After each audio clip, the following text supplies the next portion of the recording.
everybody, how is it going? It's the Fuzz. So we're finally getting around to the actual review of all 16 cards, technically, if you count the hero.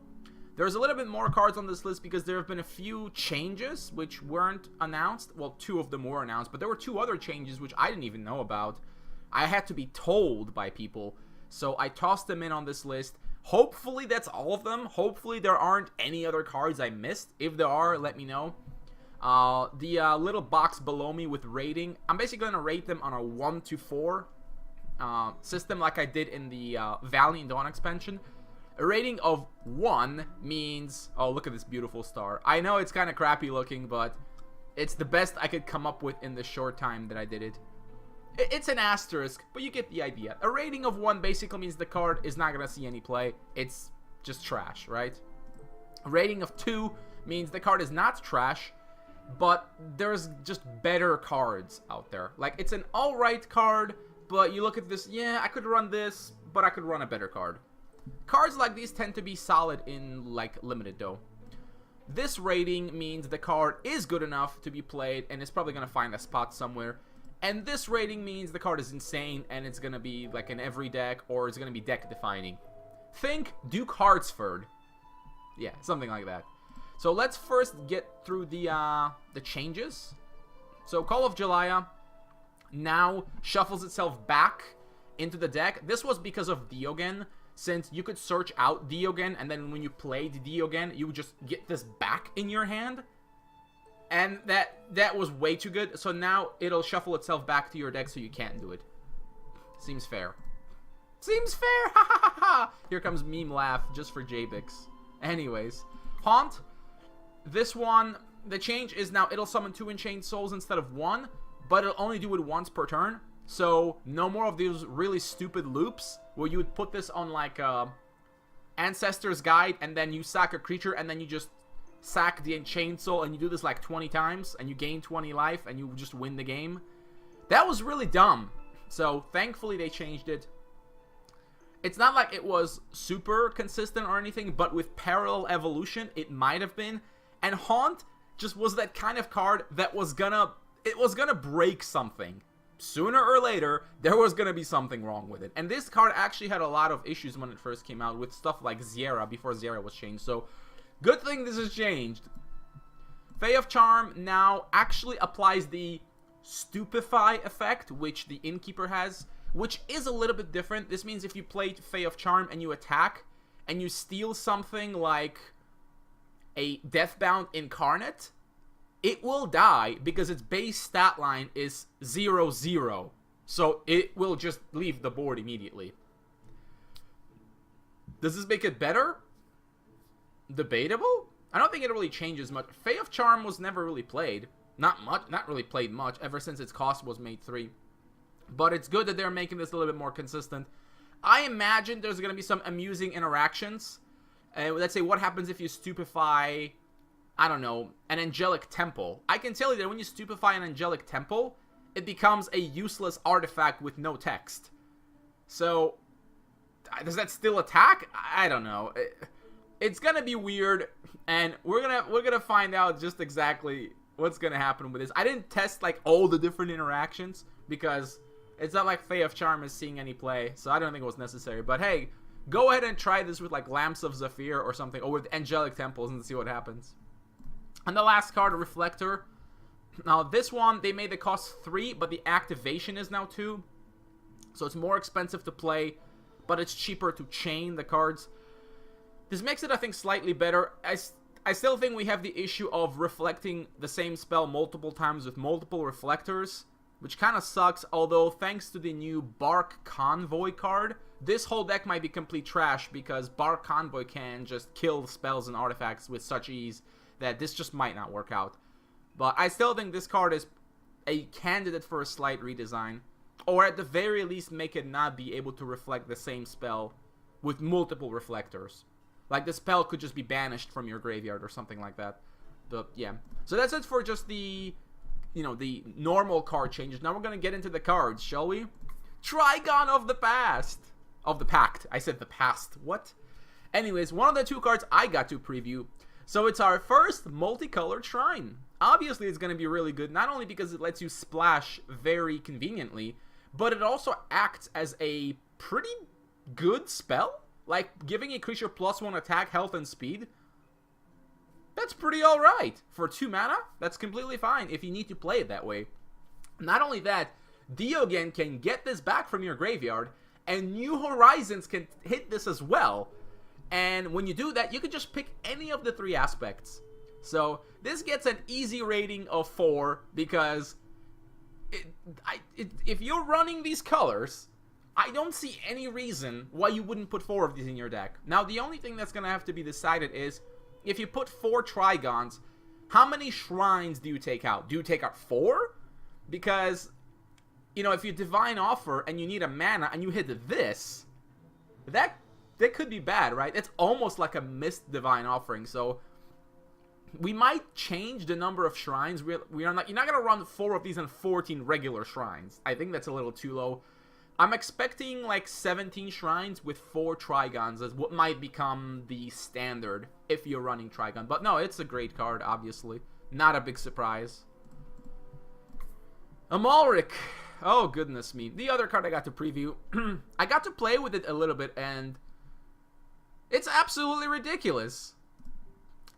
Yeah, the fact that your guys are immune to damage and can't be targeted, and it lasts through the enemy turn. This hero power, you know, just like Coronis was often an automatic hero power to activate on 3, well, this could be the same thing for these Valor decks, because even if you just play something like Elf Warrior, you can use the Elf Warrior to literally kill any other 2-drop, unless it has a shield or something, or even some 3-drops, because it's a 3/2 with 3 speed that can't die to damage. You can kill assassins, for instance, and if you hit it on 2 creatures, it's ridiculous. And you can just even use it defensively, like play 2 guys and put the effect on them. Your opponent can't get through them because it's like they have shields and Namir's Blessing at the same time. It's crazy. It's probably going to be really good in draft as well, but the funny thing about draft is that if people overpick order, then you might be in a situation where you just don't get enough good order cards. But maybe you splash it just for the ability. That said, you do need to have early game cards, because if you don't have any targets, the ability gets a lot worse. But no, in Constructed, this is gonna be pretty good, and it's probably gonna beat out like even Advanced Neva. I think Care Bears just run this, honestly, because it gives them a way to just dominate the board. And I'm a little bit worried that Ulric is going to create a situation where in a mirror match, whoever activates their hero power first and gets good trades is just going to win the game. I mean, it's almost like having a guaranteed cavalry field captain. Not quite, but almost. And that's scary. So this hero power is pretty terrifying. Anyways, moving on. Sentry of the Light, one of the first cards revealed. A little guy, pretty simple. I'm going to give him 2 stars because... mostly because of Diogen. I feel like Diogen's ability to make your level 1 guys all have Valor means you just don't need this. You'd much rather play like an Elf Scout or even a Steelhost Spearman on turn 1, because with Diogen, those guys are going to get Valor anyways. And yeah, and Diogen is a card you're probably going to include in every one of these decks. Spoiler, that's a 4-star card as well, or 4 asterisk card, whatever you want to call it. So Mr. Sentry, I think ultimately probably won't make the cut, because you'll have better 1-drops. If you go with Nature, you'd much rather run Elf Scout than this. For Order, Steelhost Spearman is pretty good. Even Relic Guard with Valor becomes a 1/4. The fact that it's a Knight is nice, but that only really matters for Namir, and Namir already had enough Knights between himself, the Angel Blessed Knight, and Cavalry Field, and now Angelica Sentinel is also a Knight.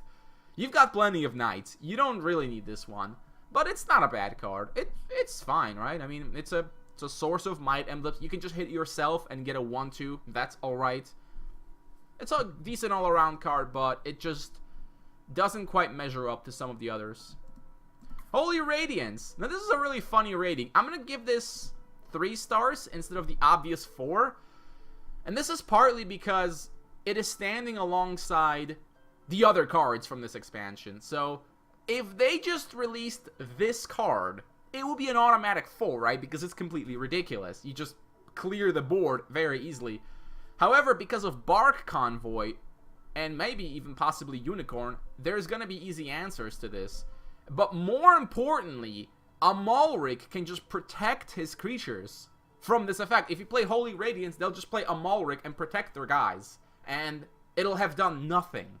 So that's really weird. That being said, it's still a good card, and it's gonna find its way to some decks. Control decks, for instance, would love a card like this. Oh my goodness, what control deck wouldn't want a card that just does 3 damage to all enemies for just 2 mana?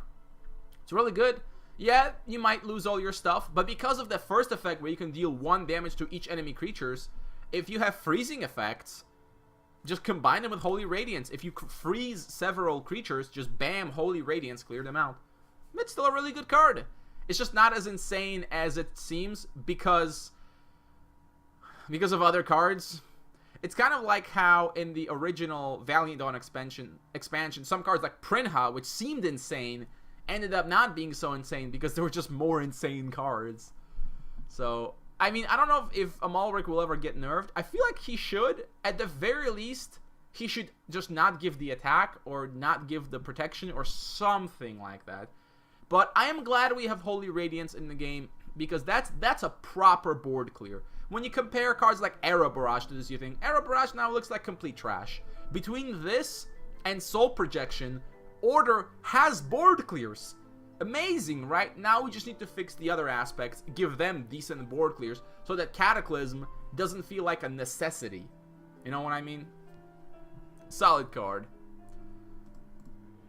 Steelnor Innkeeper earns a roaring 4-star rating for me because originally I did not realize just how powerful the Stupefy effect is. Oh, the first effect of shuffling cards, that's actually pretty good too. Because if you play this in your deck, they can just shuffle themselves back, and just like a vulture, you can just keep going, right? Except they can shuffle spells too. So you could, in theory, design a deck that just never runs out of cards because you just play this guy, send 5 cards back, he'll eventually die, play another one, send 4 cards and the other one back, and you could just keep cycling forever. I mean, like, mill decks basically just lose to this guy pretty much, right? Unless you manage to mill, like, all of them, basically, but still. And the Stupefy effect is insane because when you can target things like Angelic Temple, like I mentioned, and the Angelic Temple becomes a useless artifact. Like, it can do nothing, right? You can hit Spell Wardens to disable that stupid effect of, you know, preventing you from playing spells. You can hit flying guys and push them to the front. Well, they actually stay in the back, but this means they basically can't block or do anything. The things you can do with it are just crazy, and if you compare to something like the Goblin Fireworker, this guy doesn't die. He just gets played as a 2-drop, and then can stupefy something, and it's still a 2-drop on the board. It's really, really good.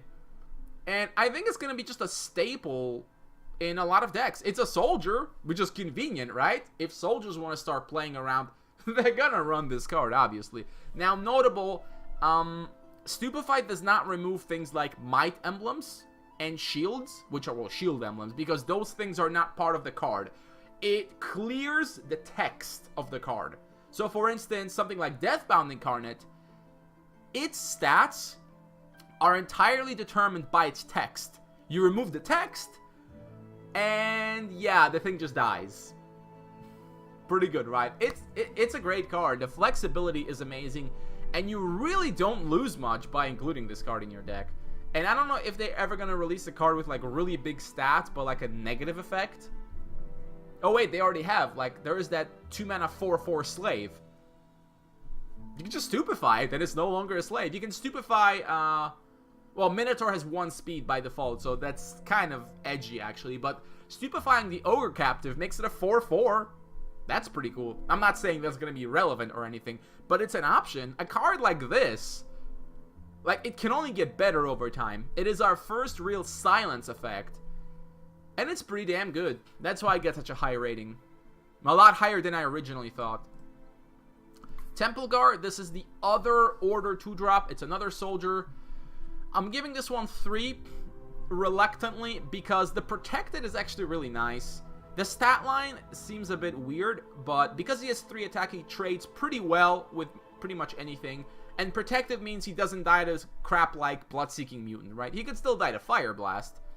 But the ability to get shield emblems is also really nice. You're probably going to play him with the Valor deck and just giving him a Might emblem, giving him a shield.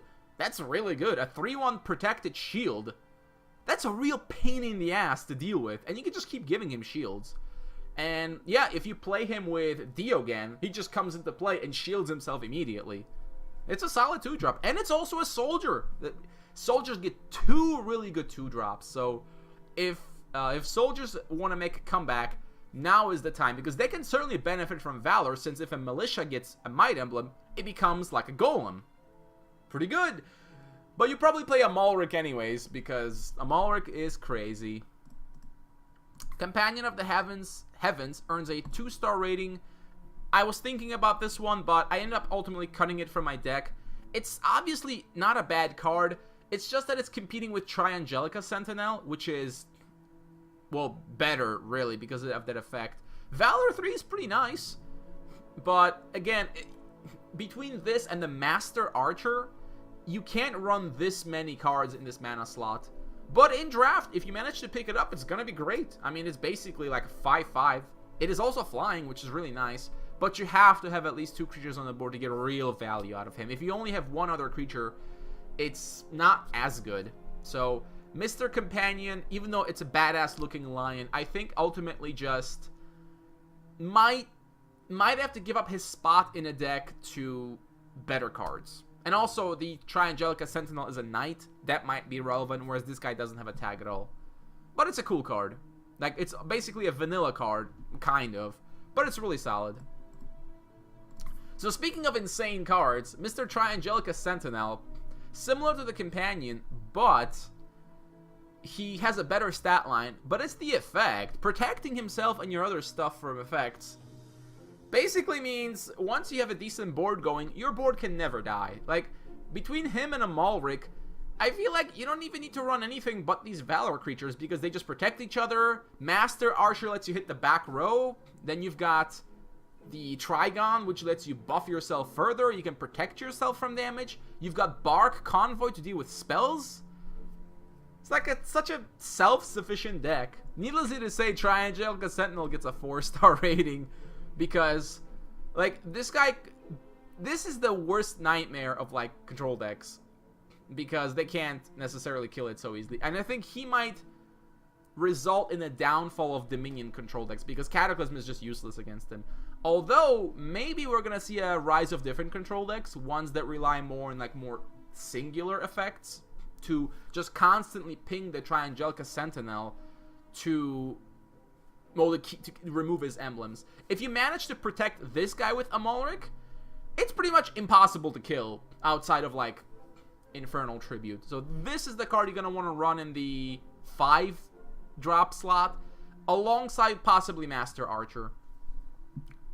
Good card, unsurprisingly.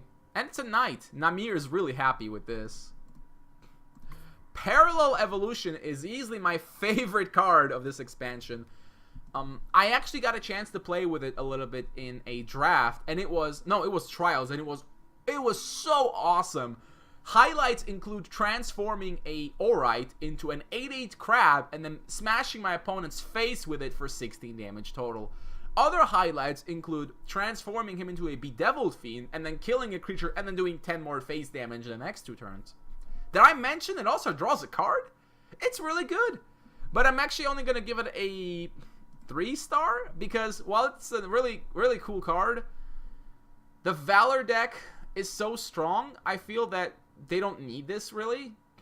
And you kind of have to, I don't know how to put it, but if you're going to run this more like in a control deck, right?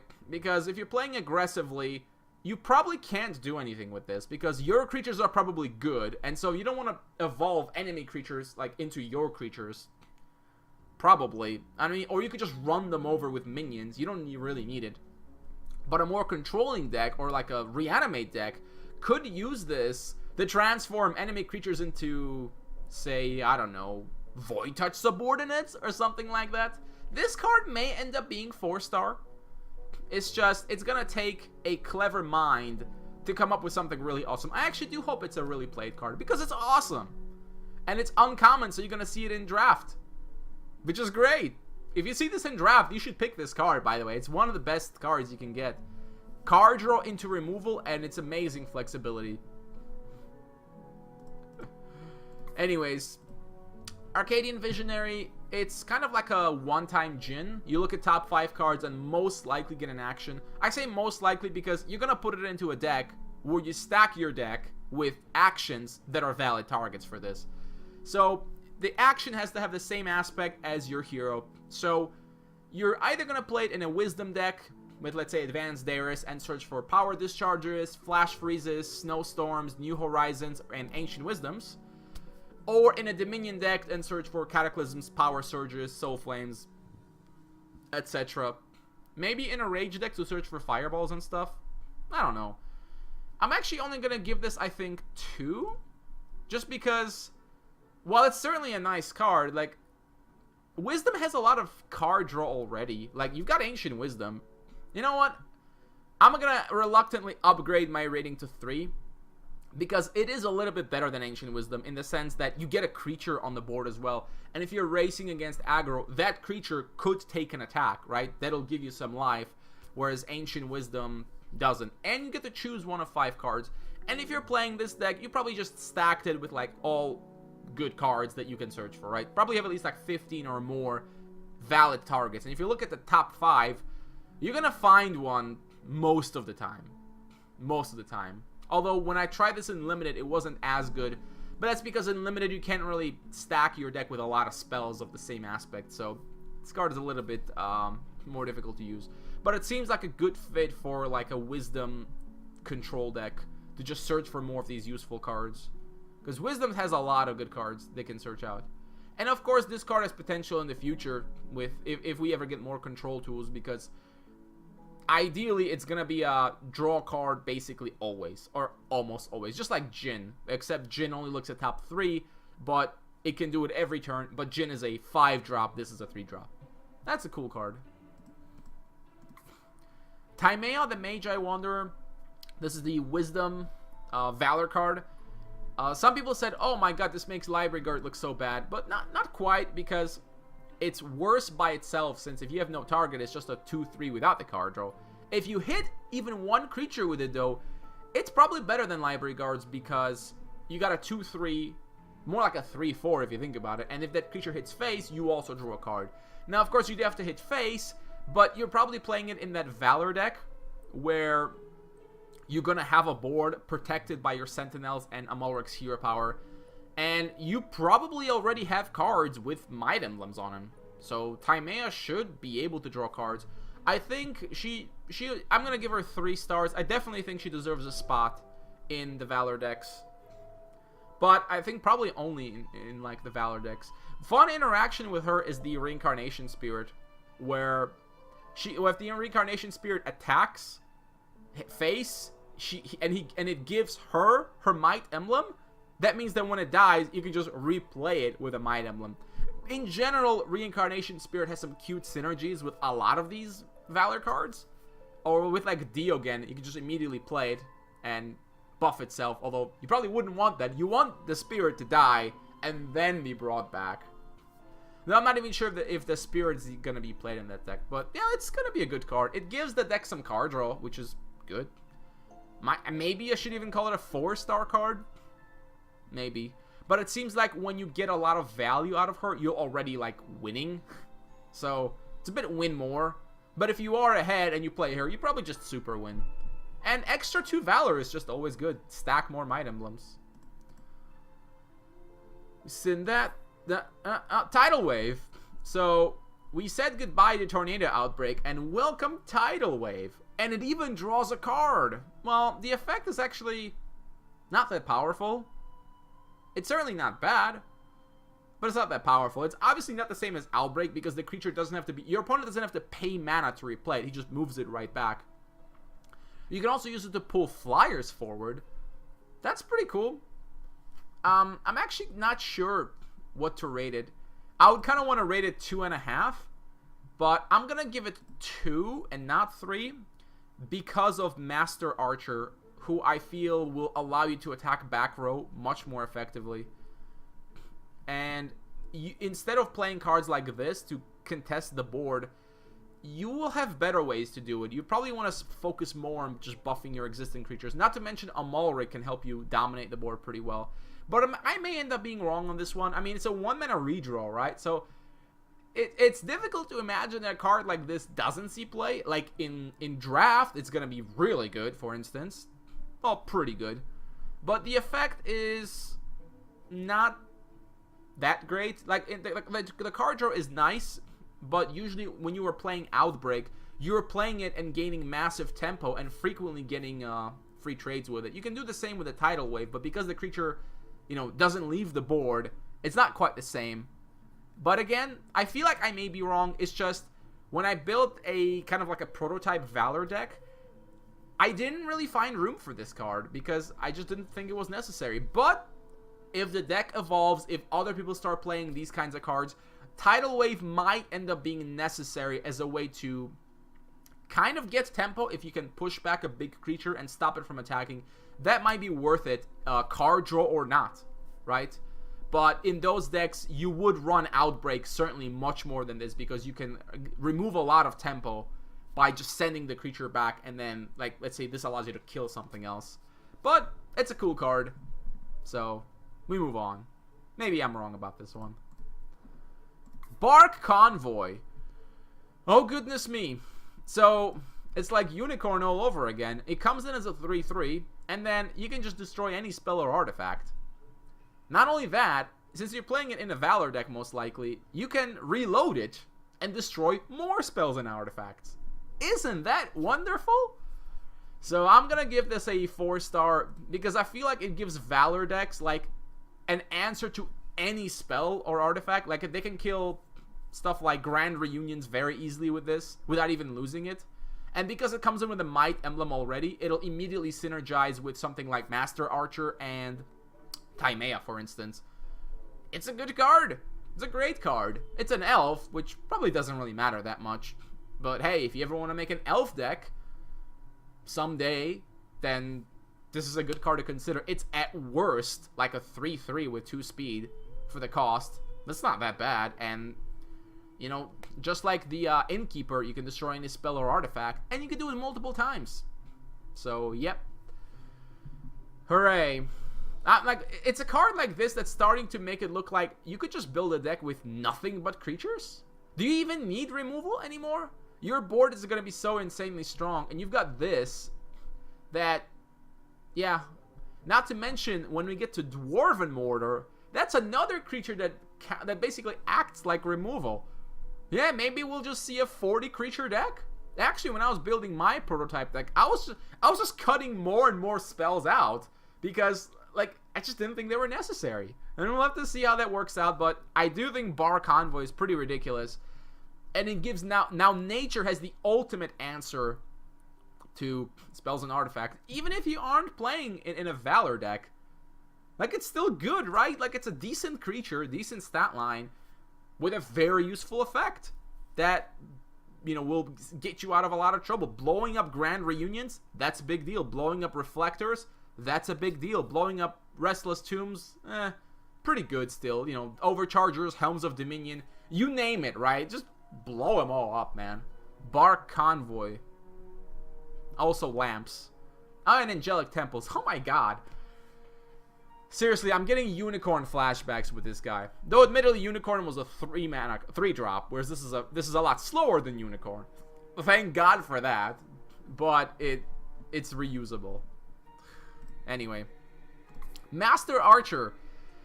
Oh man, so here's another example where we get a keyword, Reach. Reach does exactly what you'd think. You are able to attack the support row. So Mr. Master Hunter allows your guys with Might Emblems to attack the support row. Oh, good. Oh, and he puts out 2 Might Emblems just in case you didn't already have any. And he himself is a ranged creature. So if he hits himself, he's a 3/2 with ranged and 3 speed. And lets you attack the back row. Oh, good. So now you can't even hide on the support row anymore. That's kind of scary, actually. And I could easily see this being like a complete game-winning play where you play this guy and you just kill your opponent's back row and they can never even recover. And if they try to set up AoE, you just protect your guys with Sentinel and stuff. I'm going to give this card a 4-star because the ability to attack the back row is insane. It really is. It's another elf, but probably doesn't matter too much. But in the deck that I built, the ability was really, really good. And it's just, you're just piling on more and more win more effects together. It's 2 more might emblems.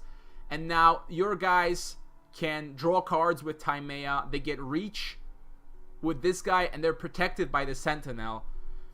It's just crazy. I think this is mainly the card that pushes Companion of the Heavens out because the ability to attack back row is really good. And he has arguably better stats as well, even though he gives you 1 less Mind Emblem. But the ability to hit back row will be very useful, because flying creatures is one way your opponent could try to hold the board by just playing flyers that you can't attack. But now you can just kill them off for free. I'm actually getting seriously worried about this deck. Like, you may be in a situation where if you go first, you just play 1-drop, 2-drop, a Ulric Hero Power, or Dwarf Mortar, and then you just keep rolling. Then you play Timea for a card draw, drop a Sentinel, and then this thing. And, like, what is your opponent supposed to do against that, right? And if it's a mirror match, it's going to be just as depressing as, like, Goblin mirror matches, where whoever gets on the board first just wins the game. And in those games, a lot of the time it was whoever just started, whoever went first. Could be the case. Will Tidal Wave save us from this? Probably not. I don't know what will, though. We'll have to see in the future. Dwarven Mortar. Welcome to the card that single-handedly carried my campaign. By the way, if you're playing the campaign, this should be in your deck 100% of the time. The card is pretty insane. It gets an easy 4-star rating because 2 damage is enough to kill a lot of stuff. And if you have anything on the board, you can use the effect immediately. So you don't need to play Cavalry Field Captain anymore. You just play this guy and just blow up your opponent's 2-drop. Now, the creature does shock itself, which is important, because if it didn't, and you could use this every turn, it would be absolutely insane. But it's not even legendary, so you can have multiples of these on the board and just bombard your opponent's board. So this is your removal. That's what you use as removal. Oh, great. Now, it is an artifact creature, which means it can be destroyed by, like, Bark Convoy and stuff like that. And because it's an artifact creature, it has interaction with Renovation Facility. If you renovate a Golem, you now get a choice between this and Militant Automaton. Gee, I wonder which one is better. Really tough question.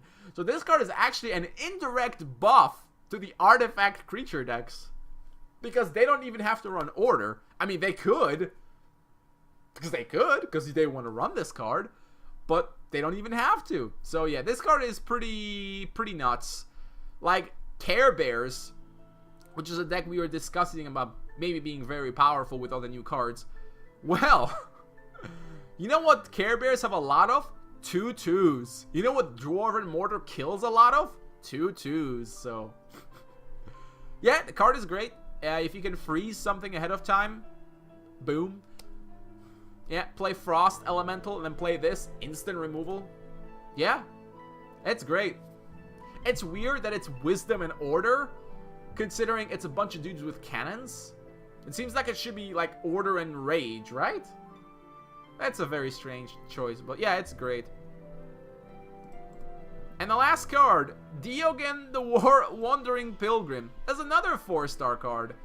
This card, so first of all, you can get back shrines with him, including Trigon of the Pact. So when you play him on turn 3, you are guaranteed to get something, because at worst, you just get a shrine, which will just redraw into another card. That's completely fine. And maybe you can reuse a certain color if you get screwed next turn. Yeah. Or you can also get Angelica Pact, or Trigon of the Pact. You can get back, 1-drop creatures. You can get back a lot of stuff, such as Tidal Wave, although not necessarily that you'd run it. Most likely you'll be getting back either a 1-drop that you played beforehand and maybe that died, or you're just going to get a Shrine. But there's that second effect as well. So your level 1 guys now have Valor. So you don't even need that Sentry guy. You just play this with like Elf Warrior or Shooting Sprout. And actually all your early game just starts getting so much value. Just start stacking those Might Emblems. Man, Elf Warrior is becoming 3/3s. Great. Shooting Sprout can become 2/3 immediately as well. But in just general, the sheer amount of value this guy can generate is crazy. Basically, he comes into play. You pretty much draw a card at worst, but you can even choose sometimes. And then with every 1-level card you play, you get a free Touch of Light, basically. And this is a 2-mana card. You can instill this. Do you understand what I'm saying? You can instill this card. You instill him, you get back, you know, him, he'll search for another card, and then you'll get another card, and then you can start slapping down Might Emblems. Expect to see a lot of him. It's really, really good. Do I need to say more? It'll give rise to that Shooting Sprout deck. I actually kind of want to see that, because Shooting Sprouts love Might Emblems. They really, really do. Anyways, that's basically it. As you saw from the reviews, there were no bad cards. The developers made sure to bring up high power cards, and they certainly did. These 15 cards are some of the best cards we have in the game. So that means when the Evil campaign comes out, we're going to get 50 more crazy cards, probably another badass Shrine, another crazy ass hero, and I don't know what mechanic they're going to have. Probably something really nasty, where the good guys protect themselves. Bad guys, maybe they'll distribute weakness emblems. Nah, probably a little bit more exciting than that. Honestly, I think you could conceivably make a strong deck with just these cards. Like, run nothing but these cards. Run, like, this guy, or maybe just run some other 1-drop. You know, Innkeeper and Guard as your 2-drops. You've got Diogen, you've got Bar Convoy. Run all the Valor stuff. And Dwarven Mortar. And you'll probably have a really solid deck. That's actually almost exactly what I did. Well, I tossed in Soluxio into my deck because, well, Soluxio is pretty good, it turns out. There it is. We'll have to see how this changes things. The Masters is coming up in, what, a week? Less than that. 5 days! So, we're going to see a lot of Ulrics. So I wonder if people are going to start making like an Ulric deck and just filling it with garbage and then putting the good cards in like other decks. Or are they going to pool all of these cards together? The funny thing is, because this deck can run like exclusively different cards, this could just be one of your insane decks alongside, let's say, Dragon Combo or whatever other decks you want to run. Yeah, it's possible. Everybody's going to bring Valor. It's actually quite likely because this seems like a very strong deck. Will it push out a lot of these other aggressive decks? It may very well do so. Like, I don't see how zombies can deal with just big, fast creatures. You know, there's only so many noxious fumes you can use. I'm mostly excited about drafting with these cards. It's going to be really, really fun. Most of the insane cards are epic and rare, so we're not going to see much of them. But if you pick up a Angelica Sentinel in draft, you're going to be pretty happy with that. And it's going to be a good time. So, thanks for sticking around. I'll see you next time.